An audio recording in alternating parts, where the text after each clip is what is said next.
Hello hi. Solar cleaning ಮಾಡೋದು ಹೇಗೆ, ಯಾವ ಥರ ಕ್ಲೀನ್ ಮಾಡಬೇಕು? ಸೋಲಾರ್ ಪ್ಯಾನಲ್ಸು ಮನೆಯ ಮೇಲೆ ಎಲ್ಲ ಕಡೆಯೂ ಇರ್ತದೆ. ಆ ಸೋಲಾರ್ ಪ್ಯಾನಲ್ಸ್ನ ಹೇಗೆ ಕ್ಲೀನ್ ಮಾಡಬೇಕು, ಯಾವ ಥರ ಕ್ಲೀನ್ ಮಾಡಿಸ್ಬೇಕು, ಮತ್ತು ಫ್ಯಾಕ್ಟ್ರೀಸ್ ಮೇಲೆ ಇರುತ್ತೆ. ಎಲ್ಲ ಕಡೆ ಇವಾಗ ಸೋಲಾರ್ ಹಾಕ್ಸ್ಕೊತಾನೆ ಇರ್ತಾರೆ. ಆ ಸೋಲಾರು ಯಾವಾಗೂ ಕ್ಲೀನ್ ಮಾಡ್ತಾ ಇರಬೇಕು. ಸಮ್ಮರಲ್ಲಿ ಅಷ್ಟೇ, ಮತ್ತು ಗಾಳಿ ಟೈಮು ಅಷ್ಟೇ. ಯಾವಾಗೂ ಧೂಳೋಗಿ ಕೂತ್ಕೊಂಡ್ಬಿಟ್ರೆ ಸರಿಯಾಗಿ ಜನ್ರೇಷನ್ ಆಗೋಲ್ಲ.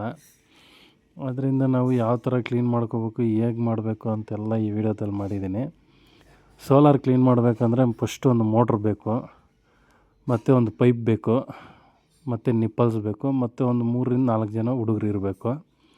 ಕ್ಲೀನ್ ಮಾಡಬೇಕಂದ್ರೆ ಫಸ್ಟು ಯಾವುದೇ ಥರ ಕೆಮಿಕಲ್ ಯೂಸ್ ಮಾಡಬಾರ್ದು. ಕೆಮಿಕಲ್ ಯೂಸ್ ಮಾಡಿದ್ರೆ ಇನ್ಸೈಡ್ ಹೋದ್ರೆಗನ ಬರ್ನ್ ಆಗೋ ಚಾನ್ಸಸ್ ಇರುತ್ತೆ ಪ್ಯಾನಲ್ಸು. ಮತ್ತು ಜನ್ರೇಷನ್ ಆಗೋಲ್ಲ, ಡ್ಯಾಮೇಜ್ ಆಗುತ್ತೆ, ಗ್ಲಾಸ್ ಬ್ರೇಕ್ ಆಗುತ್ತೆ. ಬರೀ ವಾಟ್ರಲ್ಲಿ, ಓನ್ಲಿ ಈ ಥರ ವಾಟ್ರಲ್ಲಿ ಮಾತ್ರ ಈಗ ಕ್ಲೀನ್ ಮಾಡಬೇಕು.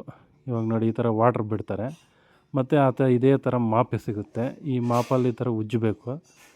ದುಮ್ಮು ಇದು ಡಸ್ಟು, ಮಣ್ಣು ಎಲ್ಲ ಅದ್ರ ಮೇಲೆ ಕೂತ್ಕೊಂಡಿರೋದು ಹೊರಟೋಗುತ್ತೆ. ಮತ್ತು ಅದೇ ಥರ ನೀರು ಬಿಟ್ಟರೆ ಕ್ಲೀನ್ ಆಗಿಬಿಡುತ್ತೆ. ನೋಡಿ, ಈ ಥರ ಮಾಪ್ ತೊಗೋಬೇಕು. ಇದರಲ್ಲಿ ಚೆನ್ನಾಗಿ ಕ್ಲೀನ್ ಆಗುತ್ತೆ. ಎಲ್ಲ ಕಡೆಯೂ ನೀಟಾಗಿ ಕ್ಲೀನ್ ಮಾಡುತ್ತೆ. ಎಲ್ಲ ಫುಲ್ ಪ್ಯಾನಲ್ಸ್ ಎಲ್ಲ ಕವರ್ ಆಗುತ್ತೆ. ಆ್ಯಕ್ಚುಲಿ ಪ್ಯಾನಲ್ ಮೇಲೆ ಓಡಾಡಬಾರ್ದು. ಅಲ್ಲಿ ನಿಂತ್ಕೊಳಕ್ಕೆ ಜಾಗ ಇಲ್ಲ ಅಂತ ಬಿಲ್ಡಿಂಗ್ ಮೇಲೆ ನಿಂತ್ಕೊಂಡಿದ್ದಾರೆ. ಸಾರಿ, ಆ ಥರ ಯಾರು ಪ್ಯಾನಲ್ಸ್ ಮೇಲೆ ಓಡಾಡಬೇಡಿ. ಮತ್ತು ಈ ಥರ ಕ್ಲೀನ್ ಮಾಡಿದಾಗ ನೀರು ಬಿಡ್ತಾಯಿದ್ರೆ ಫುಲ್ಲು ಕ್ಲೀನಾಗಿ ಹೋಗುತ್ತೆ. ಮತ್ತು ಮಳೆ ಬಂದ್ರೂ ಕ್ಲೀನ್ ಆಗುತ್ತೆ ಅನ್ಕೋಬೋದು, ಆದರೆ ಆಗಲ್ಲ ಕ್ಲೀನು. ಮಳೆ ಬಿದ್ದರೆ ಬರೀ ಮೇಲೆ ಇರೋ ಡಸ್ಟ್ ಮಾತ್ರ ಹೋಗುತ್ತೆ, ಒಳಗಡೆ ಇರೋ ಡಸ್ಟು ಹೋಗಲ್ಲ. ಮಾಪ್ ಹಾಕಿ ಕ್ಲೀನ್ ಮಾಡಿದ್ರೇ ಡಸ್ಟ್ ಹೋಗೋದು, ಇಲ್ಲಾಂದರೆ ಡಸ್ಟ್ ಕ್ಲೀನ್ ಆಗೋಲ್ಲ. ಅದೊಂದು ಇದು. ಮತ್ತು ಬರೀ ವಾಟ್ರಲ್ಲೇ ತೊಳಿಬೇಕು. ಮತ್ತು ಯಾವುದೇ ಕೆಮಿಕಲ್ ಯೂಸ್ ಮಾಡಲೇಬಾರ್ದು. ಸೋಪ್ ಆಯಿಲು, ಸರ್ಪು, ಈ ಥರ ಯಾವುದೂ ಕ್ಲೀನ್ ಮಾಡಬಾರ್ದು.